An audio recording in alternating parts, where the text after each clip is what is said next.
We confront the dark underbelly of social media. Beyond the cat videos and all those birthday shout-outs, an alarming number of users are exploiting their platforms to spread hate.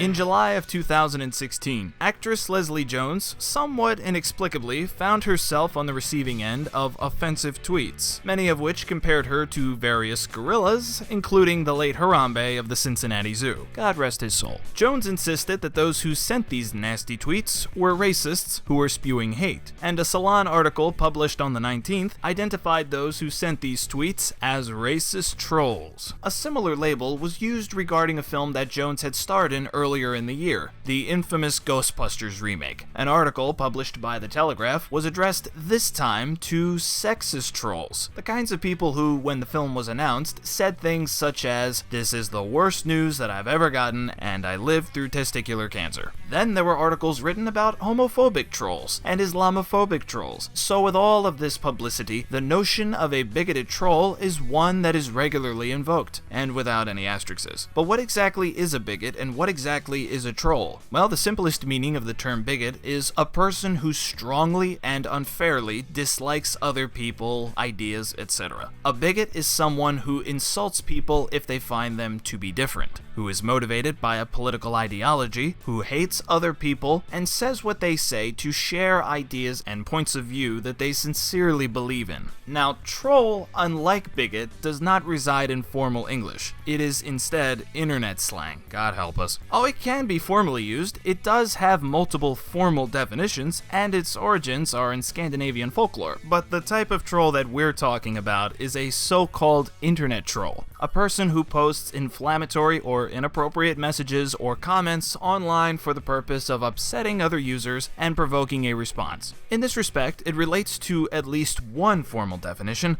a fishing line containing the lure and hook. This is not the oldest nor the newest meaning of troll. An older meaning described a person who exposed newbies on discussion forums. A newer meaning describes someone who voices sincerely held political beliefs in a way that is intentionally inflammatory. Indeed, they do employ the tactics of trolls to further their causes and genuine ambitions. But if you will, the, let's call it classic internet troll does not have a cause. The classic troll is a prankster, a clown, or a joker. Kinda like the Joker. They have no identity, they have no boundaries, and they do not have a plan. Do I really look like a guy with a plan? They're irreverent. Oh, aha. They have a dark sense of humor. And they excel at pushing people's buttons. Enough from the clown! You know what I am? I'm a dog chasing cars. I wouldn't know what to do with one if I caught it. You know, I just do things. The reason why they try to get under people's skin isn't just for their own amusement. It's to exploit weaknesses and expose vulnerabilities. I try to show the schemers how pathetic their attempts to control things really are. This type of troll is one that most people don't fully understand. They successfully bamboozle people into thinking that they're just another person with a cause that they're trying to champion, that they mean everything they say, and are honestly trying to contribute something to the conversation. But in reality, they're only trying to push people to their breaking points, because once they do, people show you who they really are. It's not personal. To them, it's all good sport. Why so serious? Some trolls are not looking for anything logical. They can't be bought, bullied, reasoned, or negotiated with. Some trolls just want to watch the world burn.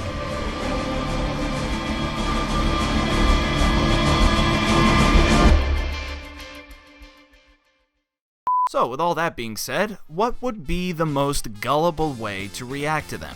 Knowing you, I knew you'd stand up for yourself when that happened.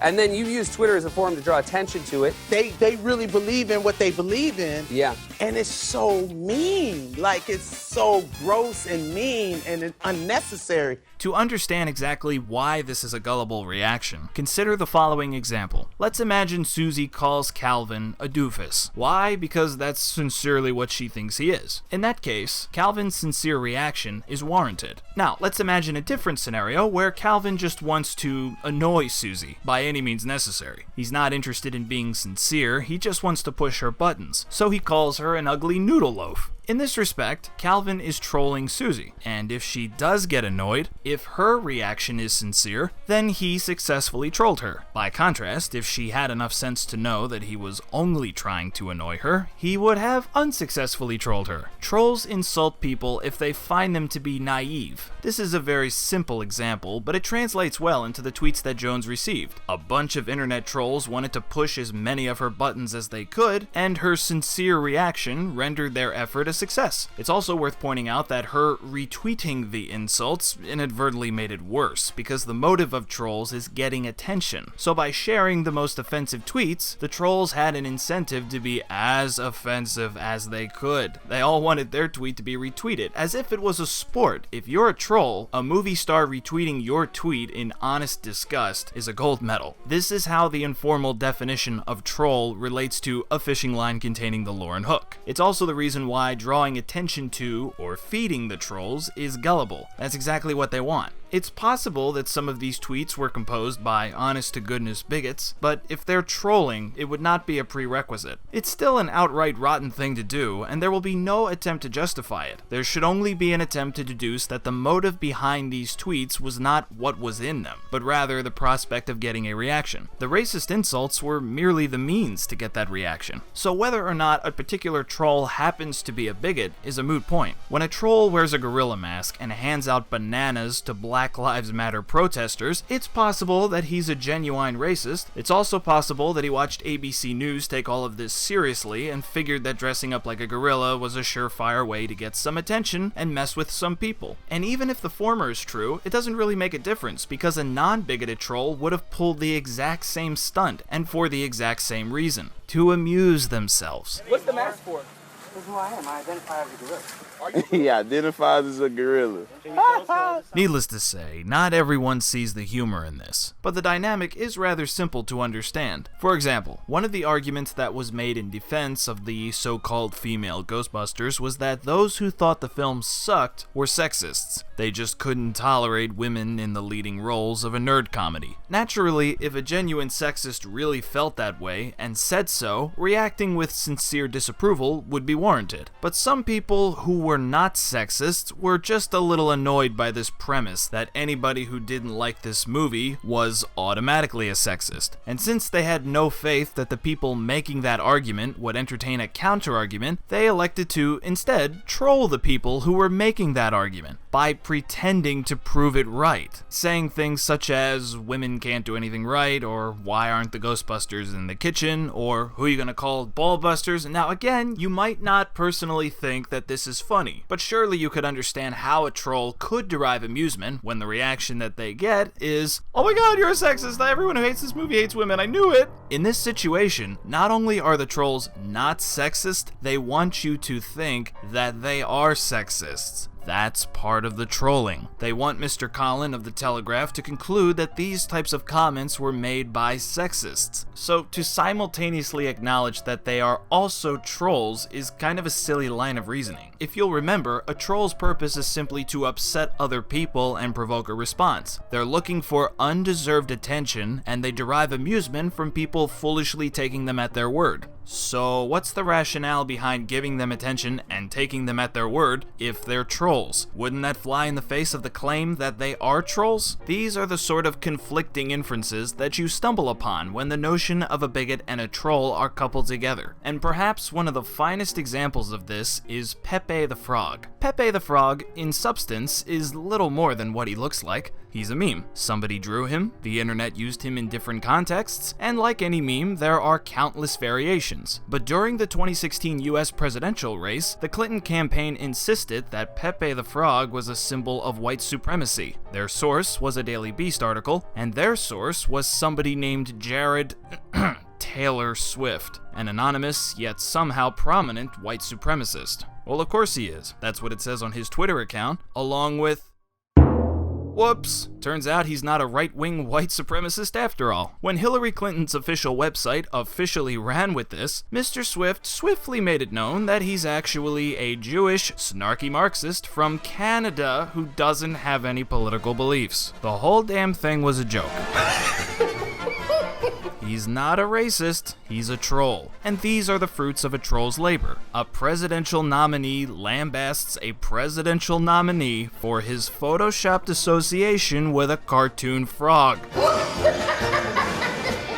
This outlines the most glaring distinction between bigots and trolls. Yes, they both say bigoted things, but unlike the bigot who says what they say to share beliefs which they sincerely hold, trolls say what they say to exploit those who will think that they're sincere. Trolling contributes nothing to the conversation whatsoever. If anything, trolling intentionally ruins conversations. So in that respect, calling a troll a bigot, of any kind, is giving them more credit than they're due. Now granted, it's not always easy to tell when somebody is trolling. Sometimes it is nearly impossible. And just to say it one more time, it is possible for a bigot to engage in trolling. The argument being made here is not that a bigot who trolls is a contradiction. The argument is that the notion of a bigoted troll is a contradiction. For it implies a person who is and is not being sincere. A person who is contributing something and nothing to a conversation. A person who should and should not be taken seriously.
What scared me was the injustice of a gang of people jumping against you for such a sick cause. Yeah. I mean, it was they just like everybody has an opinion and it all comes at you at one time.